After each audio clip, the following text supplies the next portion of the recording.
Das muitas coisas do meu tempo de criança, guardo vivo na lembrança o aconchego do meu lar.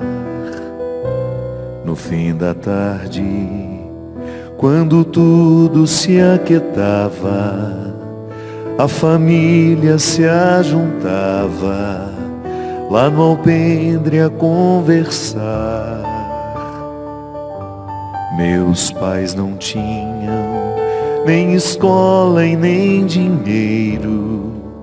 Todo dia, o ano inteiro, trabalhavam sem parar. Faltava tudo, mas a gente nem ligava. O importante não faltava, seu sorriso e o seu olhar.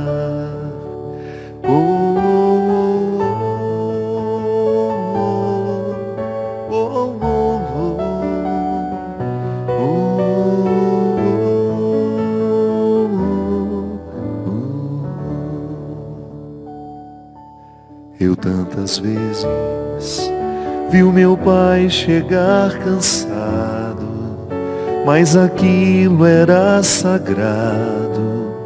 Um por um ele afagava e perguntava: quem fizer estripulia? E mamãe nos defendia. Tudo aos poucos se ajeitava. O sol se punha, a viola alguém trazia. Todo mundo então queria ver papai cantar com a gente. Desafinado, meio rouco e voz cansada, ele cantava mil toadas, seu olhar no sol poente.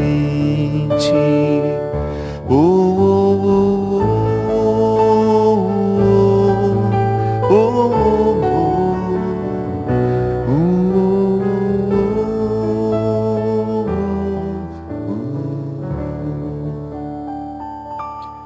Correu o tempo, hoje eu vejo a maravilha de se ter uma família, quando tantos não a têm.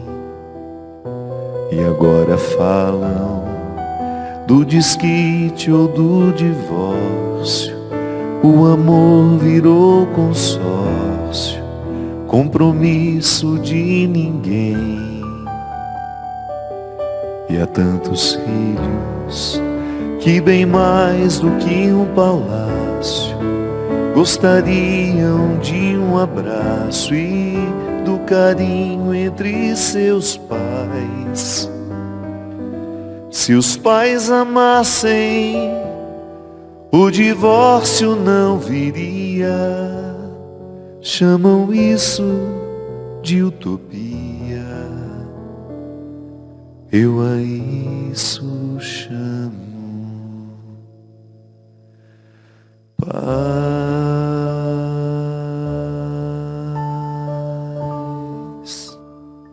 Muito boa noite, é com muita alegria que nós começamos mais um programa Direção Espiritual. Obrigado pela oportunidade de estar com você, de estar com a sua família. Durante muito tempo nós acreditamos que o divórcio era uma realidade que se estabelecia entre marido e mulher. Já vimos muitas pessoas se divorciarem. Na verdade, eu acho que boa parte do que a gente presencia é um reconhecimento público daquilo que nunca aconteceu. Nunca houve casamento ali. Casaram equivocados, casaram sem intenção de se casarem, casaram por uma aventura e depois de todos os desajustes que são próprios de um relacionamento que não amadureceu, que não se encaminha para um amadurecimento, as pessoas se cansam umas das outras. Durante muito tempo nós acreditamos que o divórcio era apenas essa manifestação pública de que os casais não deram conta, fracassaram, não levaram adiante o projeto de fidelidade que se prometeram. Mas com o tempo a gente vem percebendo que o divórcio, ele acontece em todos os níveis de relação dentro de uma casa. É possível que eu me divorcie dos meus filhos? Sim, é possível que uma mãe se divorcie de seus filhos, que o pai se divorcie de seus filhos, que o irmão se divorcie do outro. O divórcio ele se estabelece toda vez que nós deixamos de cultivar o vínculo que nos torna familiares. Eu já falei aqui muitas vezes sobre isso. Não tenho o menor receio de dizer, porque é uma realidade que toca a todos nós. Nós não estamos aqui no programa para poder falar de uma realidade que não existe. De maneira alguma nós abrimos mão de partir da realidade que nós vivemos para poder falar do ideal que nós queremos alcançar. É claro que todos nós desejamos uma família feliz, não ideal, porque ideal não existe. Claro que todos nós queremos uma família onde os vínculos são cultivados, onde a fidelidade é um valor. Claro que todos nós desejamos muito ter essa família, mas nós sabemos que boa parte de nós não tem. Não vamos negar aquilo que nós sabemos que está presente na nossa vida. Quantos de nós já se sentem sozinhos neste mundo, mesmo tendo a casa cheia de gente? Porque é estranho isso, né? E é tão simples de entender também ao mesmo tempo. Nós temos a obrigatoriedade do sangue e isso nos torna familiares. Eu tenho como fazer um exame de sangue, comparar com o exame de um outro homem e dizer se aquele homem é meu pai ou não. Tira um fio de cabelo, faz um exame de DNA e a gente, sem erro, consegue saber se aquele homem é pai ou não daquela criança.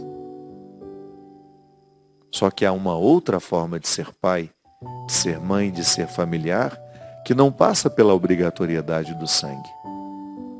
O filho adotivo, por exemplo, depois que uma criança é integrada à vida daquela família, volte alguns anos ali e pergunte se alguém ali tem coragem de dizer que aquele menino ou aquela menina não é filho daquele casal. O tempo nos torna filhos uns dos outros. O tempo nos torna irmãos. O tempo nos torna marido e mulher. Agora, quando nós não cultivamos, e este é um bom exemplo que serve para muitos de nós, quando nós não renovamos o vínculo que o sangue nos proporcionou viver, em pouco tempo a gente se limita a ter o mesmo sangue. Mas já não temos mais familiaridade, já não temos mais intimidade, já não temos mais prazer de estarmos juntos, porque alguma coisa se perdeu. Sabe, minha gente, nós quando levantamos essas questões, nós precisamos ficar muito atentos às situações que provocam-nas. O que faz com que a gente seja cada vez menos familiares? O que faz com que tantas famílias se limitem a ter o mesmo sangue? O que faz que uma casa deixe de ser lar e passe a ser apenas um aglomerado de pessoas? Eu gosto sempre de dizer, a minha casa é um sentimento que me ocorre. Não é um aglomerado de paredes apenas, de móveis que estão ali dentro. Não. Tudo isso é importante, claro. É bom que a sua casa tenha a sua cara, que tenha o seu jeito. Às vezes eu fico muito intrigado em ver como as pessoas constroem as suas casas, deixando aquela construção, aquele processo todo nas mãos de arquitetos, de decoradores. E às vezes nós quase não interferimos no que o arquiteto ou o decorador escolheu colocar dentro da nossa casa. Não faz sentido isso. A nossa casa precisa ter a nossa cara. Quando nós entramos ali, nós precisamos nos identificar. Por mais simples que seja a mobília, o mobiliário que nós temos, por mais simples que seja, ele tem que ser parte da gente. Não é que nós ficamos apegados à matéria, não. É que a matéria nos ajuda a sentirmos-nos em casa. Então, quando eu entro na minha casa, por mais simples que seja, provoca em mim um sentimento bom que me faz querer estar ali. Tá, tudo bem. Essa é a dimensão material. Mas pode ter certeza que este querer estar ali não é apenas, não se limita a um querer apenas pela matéria. O sentimento que nos ocorre é que naquele lugar existem pessoas que dão significado à nossa vida. E isso não é o sangue que nos dá, não é o sangue que obriga. Vínculo, volto a dizer, podemos até partir de uma obrigatoriedade. Mas se nós não cultivamos o respeito, a relação de admiração, de carinho, de fidelidade, nós nunca vamos nos sentir encorajados a dar o passo depois da obrigatoriedade do sangue, que é a escolha. Tá bom, eu sou obrigado a reconhecer a minha paternidade. E às vezes acontece muito isso. Filhos que ficam numa luta no tribunal para que seus pais biológicos reconheçam a paternidade. E alguns até conseguem. No documento estão ali, entrarão na herança. Mas se o pai não escolhe aquela paternidade, o vínculo não se estabelece. Então a escolha será sempre um detalhe que vem depois da obrigatoriedade. Da mesma forma como eu continuo escolhendo ser irmão.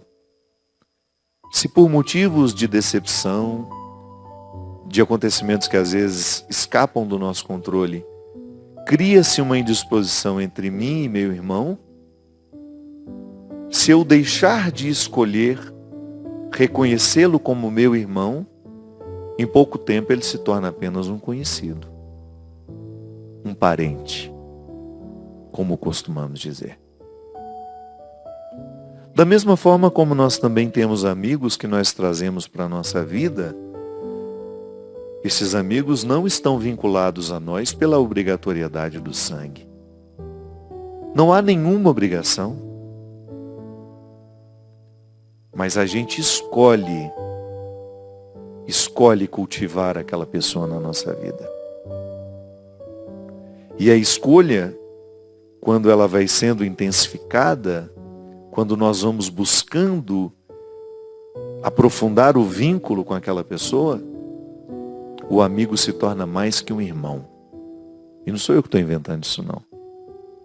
A Sagrada Escritura nos diz, e a nossa vida confirma.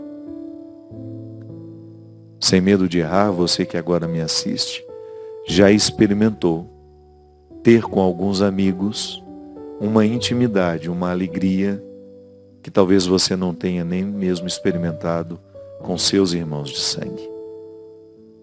Nós temos domínio sobre isso? Não. Nós não temos domínio sobre isso. Os encontros, eles vão estabelecendo esses vínculos. Você, por exemplo, se casou com um homem que você nem sabia que existia.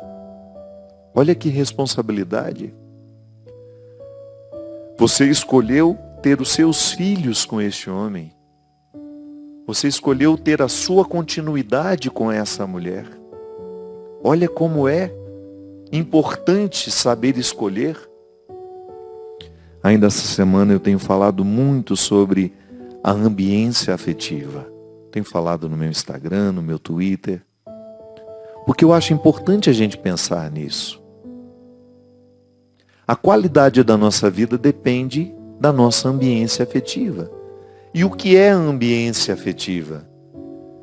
São os amores que nos rodeiam, são os sentimentos que nos rodeiam.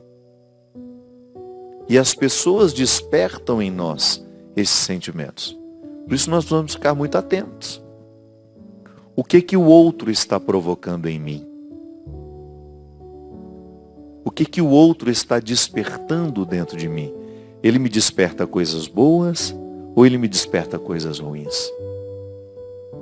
Qual é a influência que ele está exercendo sobre a minha vida?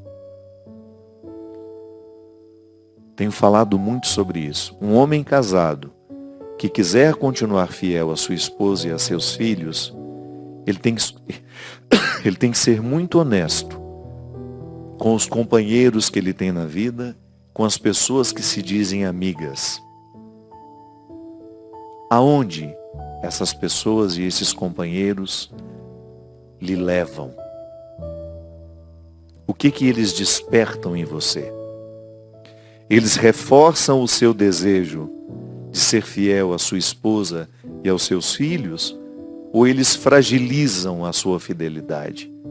Lhe convidando de repente para alguns programas que não têm nada a ver com o seu desejo de ser fiel à sua esposa e aos seus filhos. Sim, eu preciso ficar atento ao que o outro me propõe. Isso é ambiência afetiva. Para eu ser fiel àquilo que é importante para mim, eu tenho que estar cercado de pessoas que me ajudem a ser fiel a isso. O outro acaba exercendo uma influência muito maior do que nós imaginamos. E isso é familiaridade. Nós precisamos compreender cada vez mais o conceito de família como todo aquele arranjo emocional que nós temos ao nosso redor, influenciando-nos. E eu sei que também você, em algum momento da sua vida, chegou à triste conclusão de que a influência que você estava recebendo dentro da sua casa não era boa. Às vezes nós temos uma forma muito estranha de tratar as pessoas que são mais próximas de nós, desmotivando-as, acentuando excessivamente os defeitos delas. Você já deve ter sentido isso? Você já deve ter sofrido isso? O quanto o contexto familiar, quando ele não é saudável, ele pode sufocar as nossas possibilidades.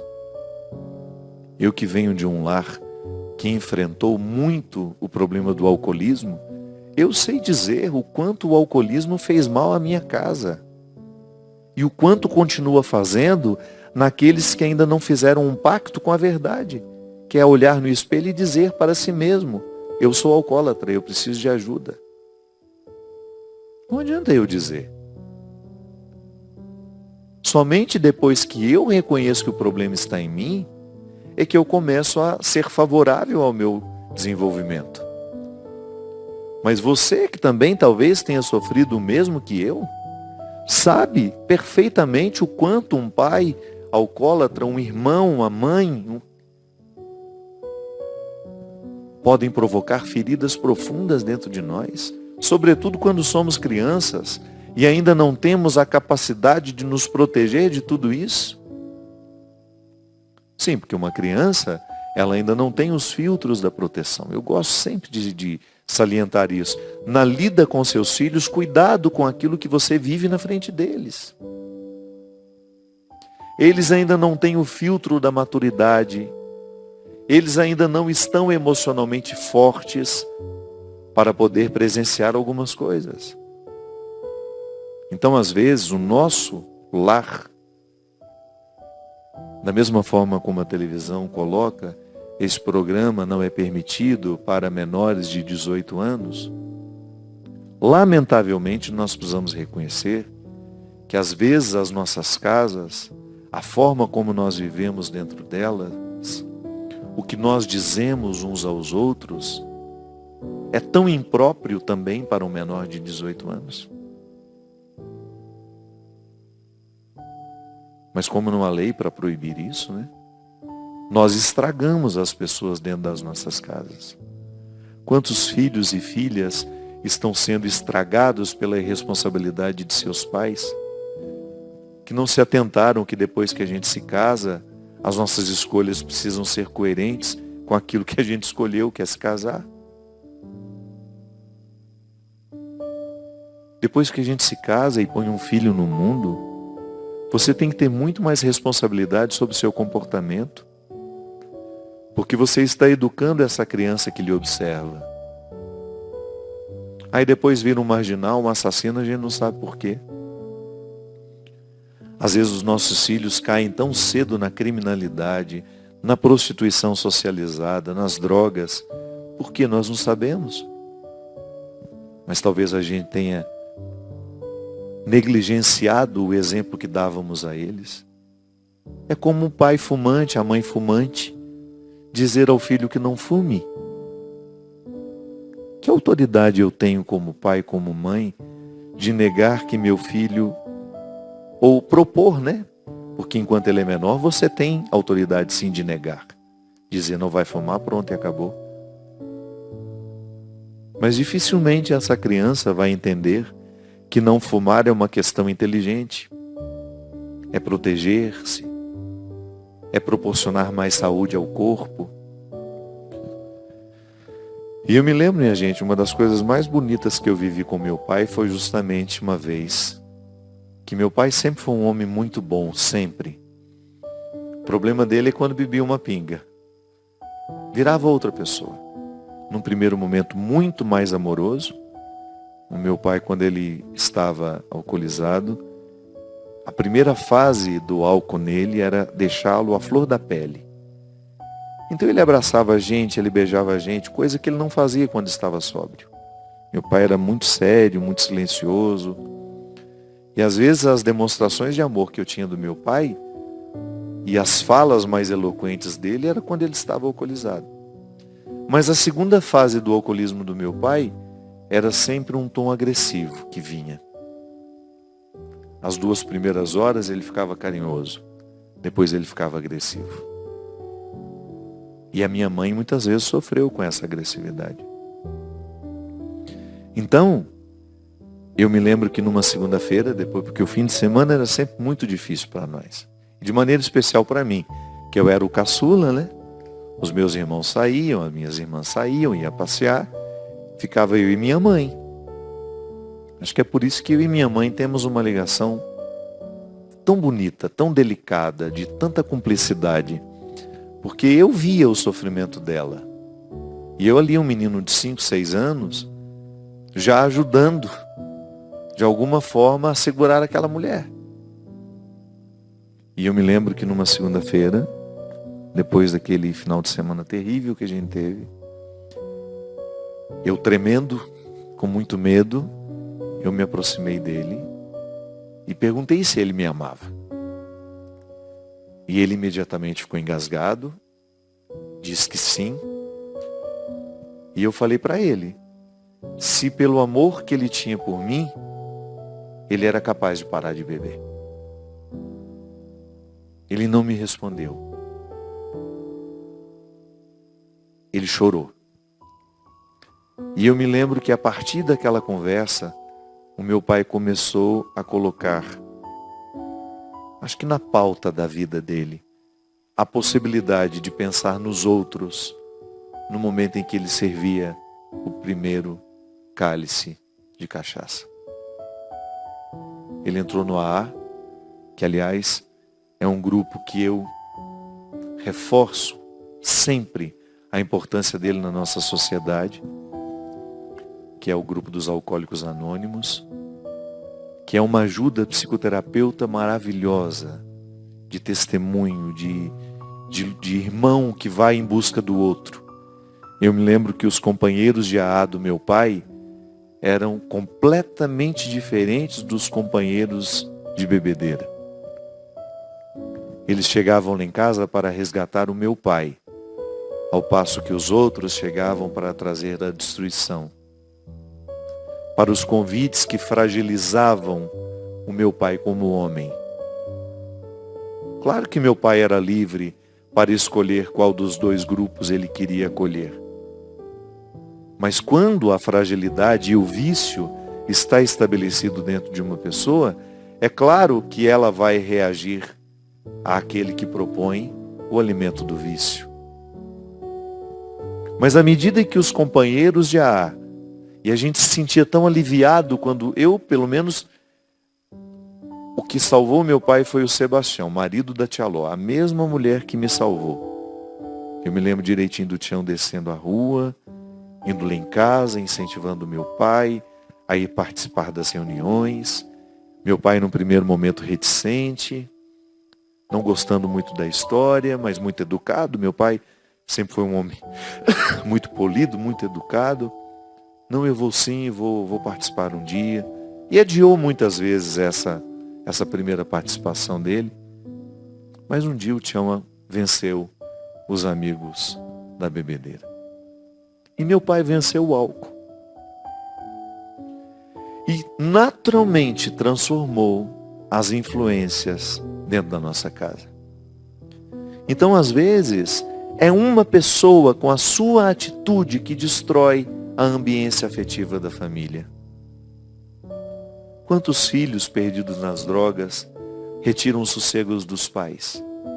Minha gente, eu já vi muito pela minha vida pais que perderam completamente a alegria de viver por causa do vício dos filhos. É muito triste você ver um filho que você pôs no mundo, que você lutou por ele, de repente ficar perdido, incapaz de dizer não àquilo que o destrói. É por isso que nós precisamos ter uma consciência cada vez mais esclarecida dos vícios socializados que estão por aí, destruindo as nossas casas, destruindo as nossas famílias. E é você o primeiro guardião de tudo isso. E quando eu digo você, de maneira especial aquele que é responsável pela dificuldade da harmonia emocional dentro de casa. E não é só o vício que nos torna indispostos à harmonia. Às vezes o nosso temperamento, o nosso jeito de ser. Às vezes nós somos uma pessoa tão difícil. Às vezes nós somos um ser humano intragável. Basta a gente chegar para a gente quebrar a harmonia da casa.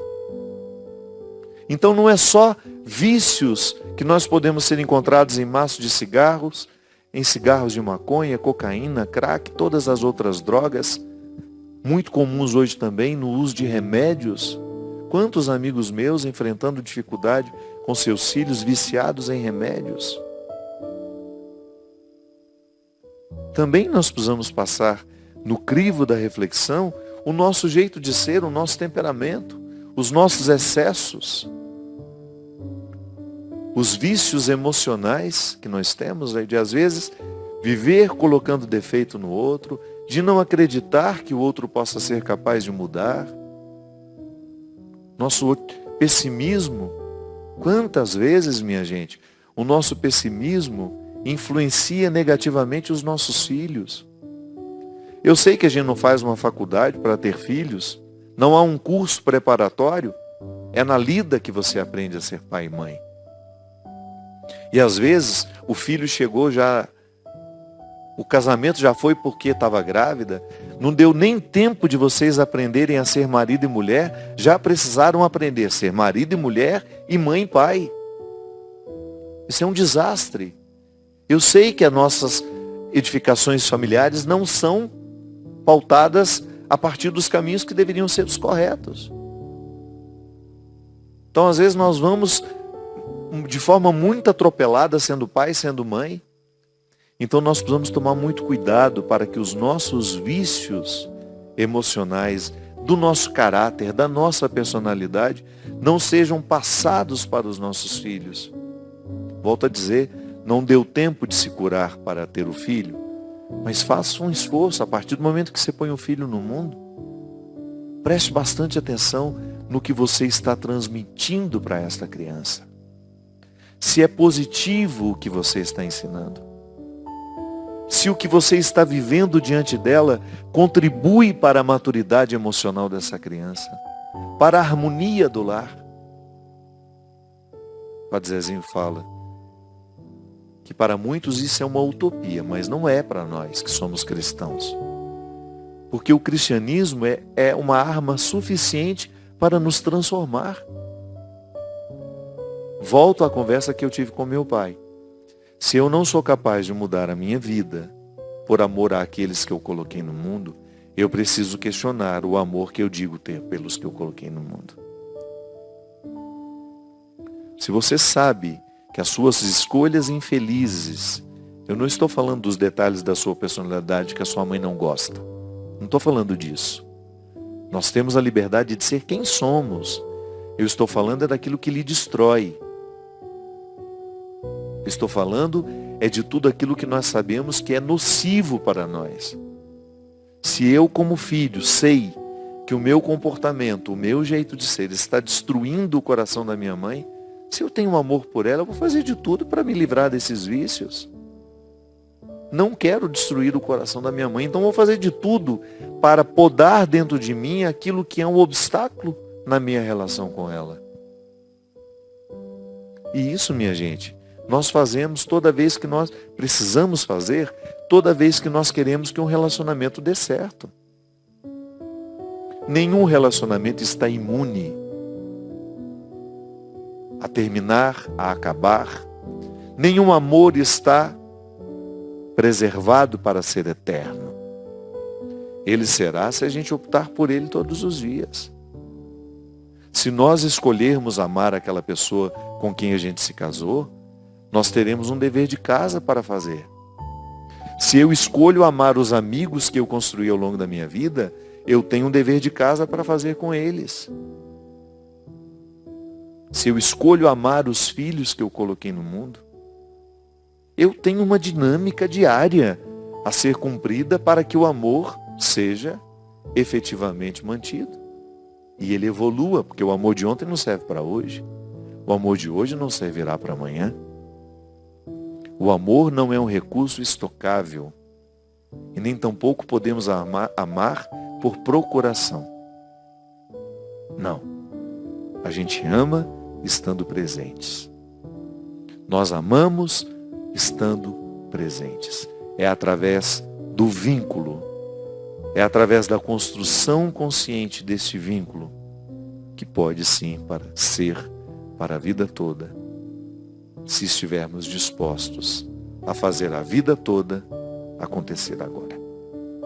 Nós vamos para um rápido intervalo e a gente volta já já com o programa Direção Espiritual.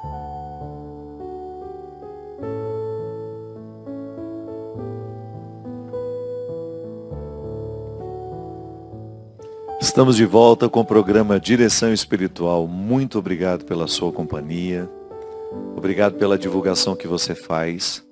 Lembrando que o Sistema Canção Nova de Comunicação é um veículo católico cristão que não tem nenhum patrocinador. Nós vivemos, esta grande rede funciona a partir da colaboração de todos os que acreditam no que aqui acontece. Eu sempre digo, minha gente, que a Canção Nova é feita de pessoas que têm defeitos igual a gente. Todos nós aqui temos defeitos, a comunidade está cheia de defeitos, mas tem uma coisa que aqui a gente percebe que nunca deixa de ser nem de acontecer, é Deus comandando tudo isso daqui. E é por isso que a gente fica muito feliz. Eu tenho um enorme prazer de estar aqui, de fazer parte dessa história, não com a frequência que eu gostaria, tenho uma vida que às vezes não me permite estar aqui sempre, mas para mim é uma alegria muito grande poder me unir à Canção Nova e fazer este bem imenso através do sistema que evangeliza 24 horas. Você que é sócio colaborador, você que ainda não é, se quiser nos ajudar, se quiser ajudar a Canção Nova com a quantia que você puder. Aqui nada deixa de ser usado para a evangelização. E nós temos aqui também a editora, temos os produtos de evangelização. Se você quer presentear alguém com uma palavra que vá fazer bem, com uma boa música, com uma boa leitura, a Canção Nova tem uma série de opções. E dentre elas, aqui, o meu CD Filho do Céu, que eu lancei no ano de 2006, não é isso? 2007 ou 2007, isso. Que nós relançamos o ano passado, no Osana, se você quiser. Também tem nas plataformas digitais. Você que já é assinante do Spotify, procure lá Padre Fábio de Mello, Filho do Céu. Há músicas muito especiais aqui. Uma delas que eu gosto muito, que é Não Desista do Amor. Temos também aqui o livro novo, Por Onde For o Teu Passo, que lá esteja o teu coração. Neste livro eu faço uma reflexão que eu considero muito pertinente para os dias de hoje, que é justamente a gente se perguntar se a vida que nós estamos vivendo é de fato a vida que nós queremos viver. Às vezes nós ficamos terrivelmente acostumados a um estilo de vida que não corresponde àquilo que nós podemos viver. Nós às vezes nos nivelamos muito por baixo. Nos acostumamos ao mesquinho que já alcançamos de nós, a pouca medida que já alcançamos de nós, e às vezes a gente está infeliz, não tem coragem de reconhecer. Precisamos fazer mudanças na nossa vida e sempre deixamos para depois, achando que esse depois já está garantido, quando na verdade não está. O único tempo que nós temos é o agora. E o livro nos ajuda a pensar essas necessidades. Ou melhor, nos faz pensar a necessidade de ficar atentos àquilo que nós estamos vivendo e honestamente responder se onde nós estamos é onde nos pediu que estivéssemos o coração. Minha gente, nós vamos retomar os shows agora, no mês de julho. O Amor Me Elegeu, nós vamos passar por alguns lugares do Brasil. Quero dizer que já estou me aposentando com o trabalho da música. Tudo indica que esse será o meu último ano fazendo esse trabalho que eu faço de evangelização pela música. Tenho refletido muito, pedido muito a Deus que me ajude a decidir isso, mas estou muito certo de que o meu tempo com a música já deu. Pretendo ficar noutras frentes de evangelização, mas vamos trabalhar enquanto temos os compromissos marcados, né? Se Deus quiser, no dia 21 de julho, agora, nós estaremos em São Paulo, no Credicar Hall. Você que é de São Paulo capital, você que é da Redondeza, dia 21 de julho, a partir das 19 horas, nós temos o show O Amor Me Elegeu, no Credicar Hall. É no domingo, né? Dia 21 é domingo. Depois nós teremos a alegria de estar no Aleluia, em Fortaleza. Talvez uma das maiores festas católicas, festivais, né, musicais do mundo. Fortaleza, a comunidade Shalom, que há tantos anos proporciona essa diversão tão saudável. São shows de evangelização, mas também são shows, são shows de evangelização que proporcionam muita alegria, muito bom gosto. O Festival Aleluia cresce a cada ano. O ano passado tinha uma média de 300 mil pessoas por noite. Então você que é aí de Fortaleza, você que é cearense, que tem a oportunidade de ir para o Aleluia, procure saber a programação através dos sites da comunidade Shalom. E eu estarei no dia 26. O meu show vai ser às 22 horas. Então, dia 26 de julho, às 22 horas, a minha presença confirmada no Aleluia. Depois, no dia 27, às 20 horas, eu estarei em Currais Novos, no Rio Grande do Norte.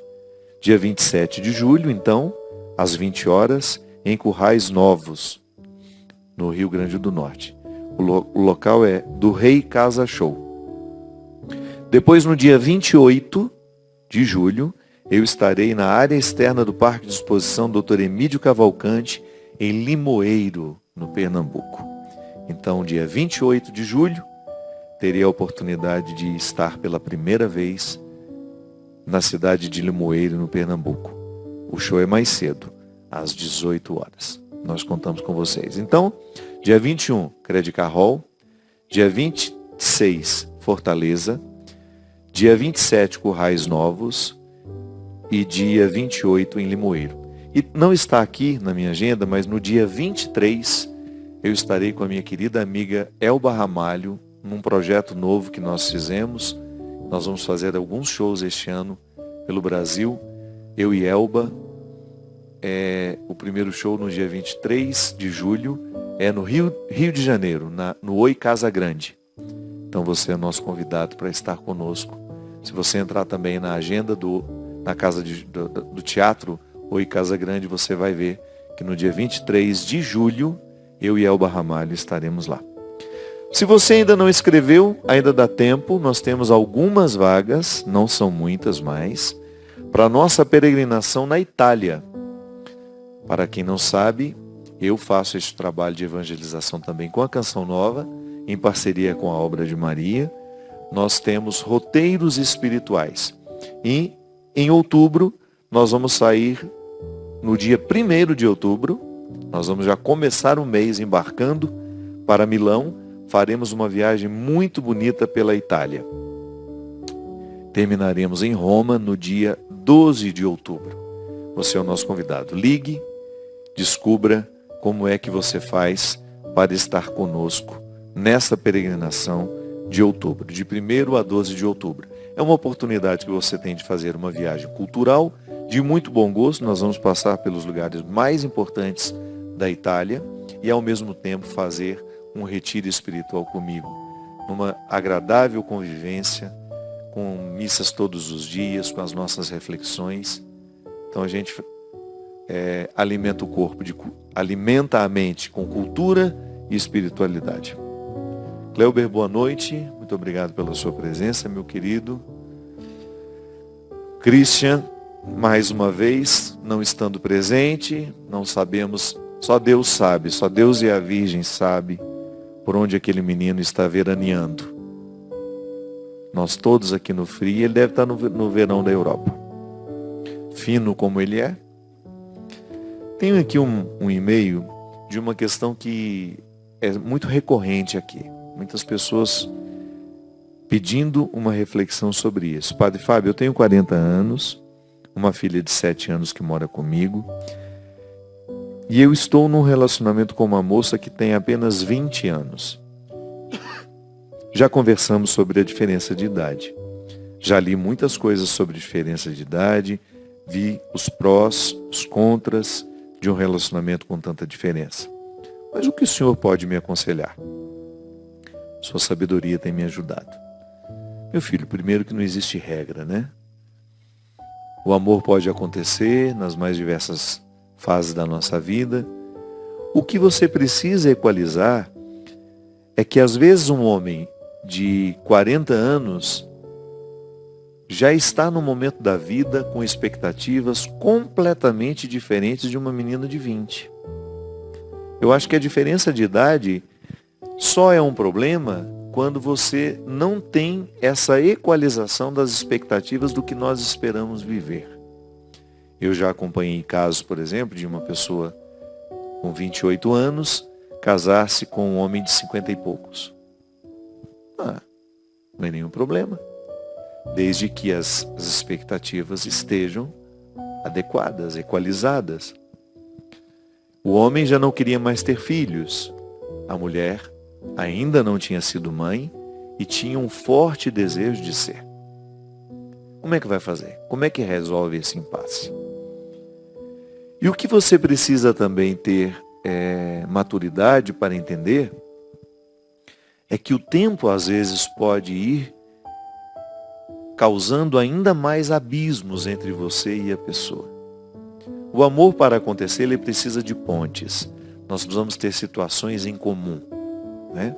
É isso que faz uma família se manter unida, quando nós temos interesses em comum. É muito difícil você manter um relacionamento com uma pessoa que já não quer a mesma coisa que você. Nós anteriormente falávamos, né, que quando o homem casado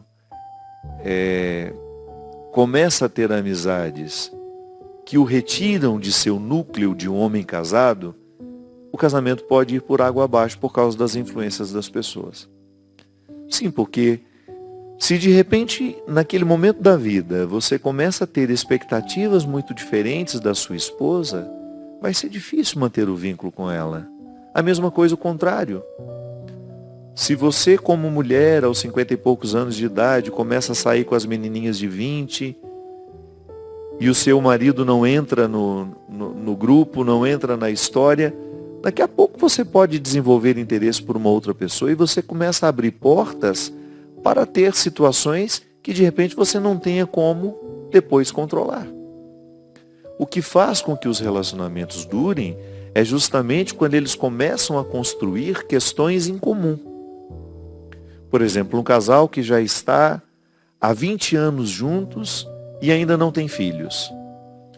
Vai chegando um momento em que eles deixam, claro, não estou dizendo que é uma regra, estou dizendo que pode acontecer, de porque não tem filhos, acabam que cada um vai por um lado, vai procurar contentamento em algumas situações, o outro. Se os projetos não estão juntos, e às vezes um filho é uma boa forma de coincidir os projetos, ou de fazer com que pelo menos eles se encontrem nesses projetos, vai ficando muito difícil o relacionamento. Nós falávamos que o relacionamento só é possível, só é durável, e todos eles, minha gente, não estou falando apenas do relacionamento entre marido e mulher. Todos eles. Relacionamento de amizade, a filiação, a fraternidade. Os relacionamentos só duram quando nós escolhemos a duração. Quando nós, por livre e espontânea vontade, escolhemos continuar com aquela pessoa. Construindo o vínculo. Nós falávamos, que o vínculo ele não está garantido. Ninguém está garantido nessa vida. Nós casamos e somos muito apaixonados um pelo outro. Isso pode mudar da noite para o dia. Basta que a gente se descuide. Porque o alimento do amor é justamente a vida cotidiana. Eu acompanhei uma separação de um casal de amigos que era muito improvável a separação. Porque eles se davam tão bem, eram tão bonitos, tão jovens. E como não tiveram filhos, ele começou a trabalhar demais, a voltar muito tarde para casa. Ela começou a ter o hábito de sair com as amigas, porque ele nunca estava em casa. E de repente, sem que eles tivessem percebido, o vínculo foi sendo fragilizado. E como é difícil, depois que fragiliza, depois que se distancia, querer reatar. Então, às vezes, o nosso estilo de vida, ele traz justamente aquilo que nós queríamos que fosse mantido. E o casal se separou. Porque mais cedo ou mais tarde, fica insustentável. Não há mais encontro. Não há mais cumplicidade. Eles deixam de estar presentes um na vida do outro. Por quê? São projetos muito diferentes. O outro só trabalha, quando chega em casa já está muito cansado, final de semana continua trabalhando. A mulher já saindo com as amigas do tempo de solteira ou que já estavam separadas. Em pouco tempo os interesses vão sendo modificados, minha gente. E depois é aquele sofrimento, porque você reconhece o amor que você tem pelo outro, mas já não é mais um amor de marido e mulher. Transformou-se numa outra coisa. E marido e mulher precisam manter esse amor que fez com que eles construíssem uma família. Mas não é mágica, é dia a dia. Um cuidando para estar bem, O outro correspondendo a esse cuidado.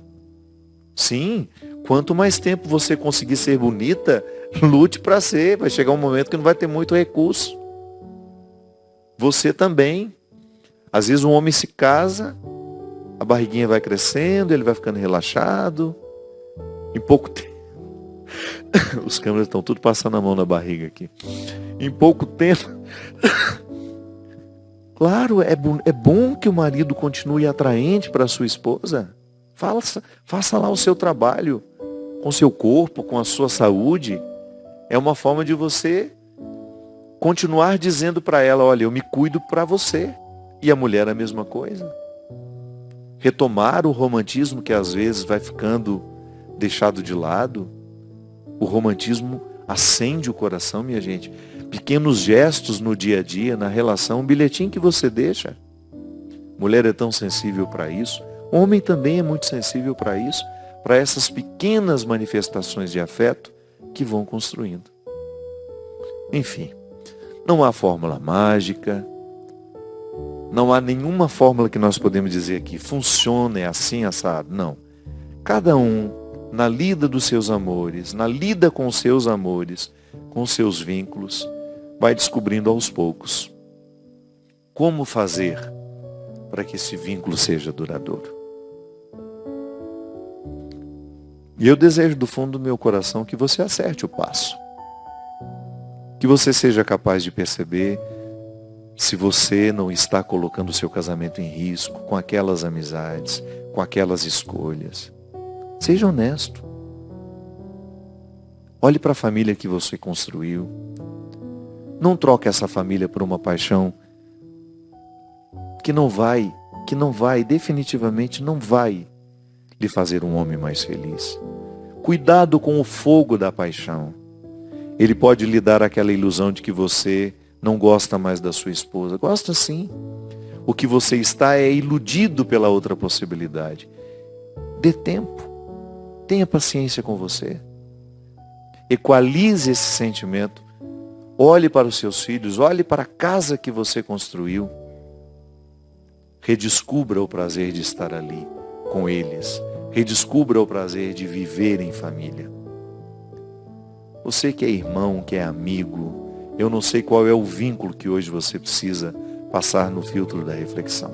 O fato é que todos nós necessitamos, diariamente, pensar se o investimento que nós estamos fazendo nos relacionamentos que a gente assumiu é o suficiente para a gente continuar feliz. E se não for, altere enquanto é tempo. Que o Deus Todo-Poderoso derrame sobre nós o entendimento, a lucidez, para alterar na nossa vida tudo aquilo que precisa ser modificado. Ele que é Pai, Filho e Espírito Santo. Amém. Até a semana que vem, se Deus quiser. Eu tantas vezes vi o meu pai chegar cansado, mas aquilo era sagrado. Um por um ele afagava e perguntava: quem fizeres tripulia? E mamãe nos defendia. Tudo aos poucos se ajeitava. O sol se punha, a viola alguém trazia.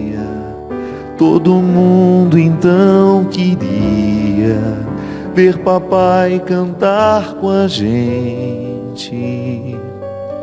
Desafinado, meio rouco e voz cansada, ele cantava 1000 toadas, seu olhar e o sol poente.